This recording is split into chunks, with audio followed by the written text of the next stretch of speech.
तो hello everyone, हम लोग वापस आ चुके हैं 9 नंबर क्वेश्चन के साथ। तो देखिए यहाँ पे क्वेश्चन आपको दिख रहा होगा, बोर्ड पे लिखा हुआ है in triangle A B C right angle at B if tan a is equal to 1/√3 find the value of this. एक और क्वेश्चन है साथ ही में, उसमें यहाँ पे माइनस है, बट पहले हम लोग इसको देख लेते हैं, उसके बाद दूसरा सॉल्व करेंगे।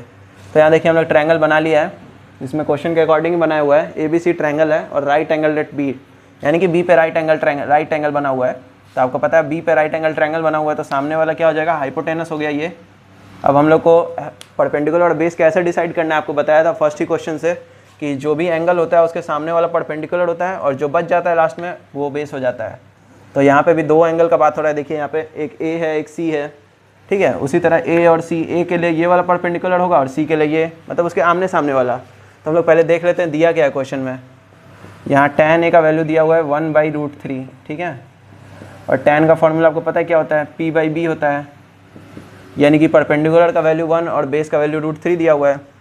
तो हाइपोटेनस हम लोग निकालेंगे पाइथागोरस थ्योरम से। आप लोग लिख लीजिएगा by Pythagoras theorem, h² = p² + b²।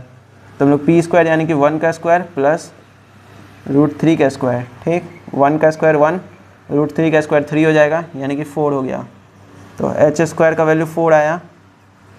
तो h का वैल्यू क्या होगा, √4 को क्या लिख सकते हैं, 2 × 2 लिख सकते हैं, या इसको पहले हम लोग ऐसे ही लिख लें 4 √4।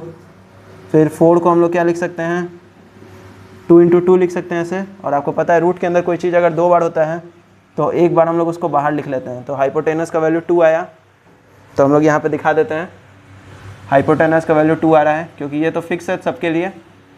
अब हम लोग को निकालना क्या है, sin a cos c cos a sin c। तो पहले हम लोग पहला नंबर क्वेश्चन देख रहे हैं यहाँ पे। पहले हम लोग वैल्यू लिख लेते हैं।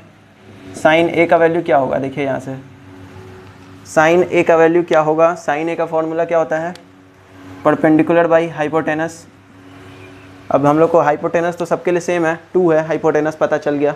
परपेंडिकुलर क्या होगा, यहाँ पे देखिए sin a कहाँ पे है, a एंगल यहाँ पे है ऊपर, मतलब कि इस एंगल की बात हो रही है यहाँ पे, इस एंगल की। और इस एंगल के लिए परपेंडिकुलर कौन होगा, इसके सामने जो साइड आ रहा है, यानी कि ये वाला इसका परपेंडिकुलर हुआ, तो इसके लिए BC परपेंडिकुलर हुआ। हम लोग यहाँ थोड़ा सा साइड लिख देंगे ताकि आसानी हो। और AC हम लोग का हाइपोटेनस है, और BC का वैल्यू क्या है यहाँ पे, देखिए परपेंडिकुलर वो है BC यहाँ पे हम लोग tan a का वैल्यू दिया था, परपेंडिकुलर बेस और हाइपोटेनस। तो यहाँ से हम लोग लिख लेते हैं P का वैल्यू दिया हुआ है 1 और B का वैल्यू दिया हुआ है √3। एंगल A के लिए क्या है, एंगल A के लिए ही tan a का वैल्यू आपको दिया हुआ था यहाँ पे क्वेश्चन में, यानी कि p/b दिया हुआ है। तो इसके सामने वाला अगर इसका परपेंडिकुलर है तो इसका वैल्यू क्या है, यहाँ पे √3 इसका वैल्यू है, ठीक है। साथ ही हाइपोटेनस का वैल्यू 2 है। अब यहाँ पे हम लोग इसको थोड़ा ठीक कर लेते हैं, ऐसा p हटा लेते हैं हम लोग। इसका वैल्यू 1 दिया है और इसका वैल्यू √3 दिया है, ठीक है। sin a के लिए इसके सामने वाला परपेंडिकुलर है, ये हाइपोटेनस, और जो बच गया वो बेस बन जाएगा, ठीक है। तो हम लोग को वैल्यू क्या मिला यहाँ पे, sin a का वैल्यू परपेंडिकुलर बाई हाइपोटेनस यानी कि BC/AC। BC का वैल्यू √3, हम लोग वैल्यू वहाँ पे ट्रायंगल का वैल्यू हम लोग यहाँ से पुट किए हैं, क्योंकि क्वेश्चन हम लोग को यही दिया हुआ था, गिवन यही है। तो अब आगे देख लेते हैं cos a का वैल्यू फिर क्या निकलेगा यहाँ से। cos a का हो जाएगा बेस बाई हाइपोटेनस, और base by hypotenuse cos a के लिए बेस क्या है, मतलब एंगल a का ही बात हो रहा है अभी, तो इसके लिए बेस 1 था तो 1 हो जाएगा, और हाइपोटेनस 2 है। अब ये देख लिया हम लोग। आगे देख लेते हैं, हम लोग को sin c और cos c भी चाहिए। sin c यानी कि परपेंडिकुलर बाई हाइपोटेनस। c के लिए कौन परपेंडिकुलर होगा, यहाँ पे अब एंगल c का बात हो रहा है, तो c के लिए परपेंडिकुलर होगा इसके सामने वाला, यानी कि ये, तो यानी कि 1 हो जाएगा परपेंडिकुलर, और हाइपोटेनस हो गया 2। अब आगे देख लेते हैं, cos c भी नहीं चाहिए हम लोग को, यहाँ cos c भी लाना है।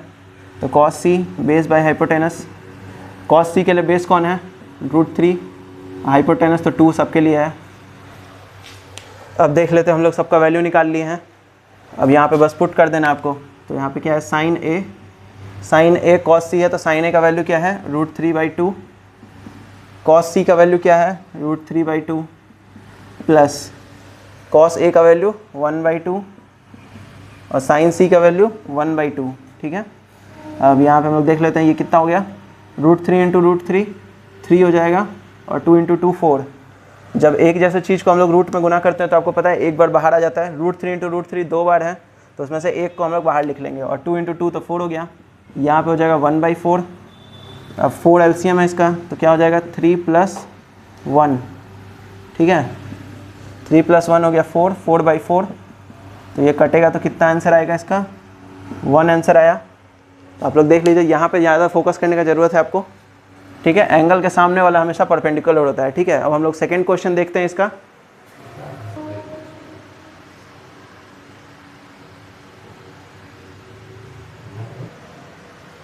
हाँ, तो अब देखिए सेकंड नंबर क्वेश्चन, वैल्यू हम लोग पिछले मतलब निकाले थे हम लोग अभी थोड़ी देर पहले, तो देख लेते हैं यहाँ पे। कॉस सी माइनस साइन है, साइन सी लाना है हम लोग को।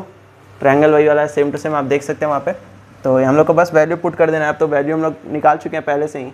कॉस ए का वैल्यू क्या है, 1/2 है, और कॉस सी का वैल्यू क्या है, √3/2 है।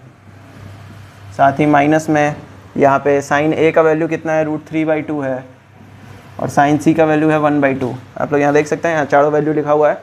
बस वैल्यू हमने पुट किया है, √3 × 1 √3 होगा, और 2 × 2 4, यहाँ पे भी √3/4।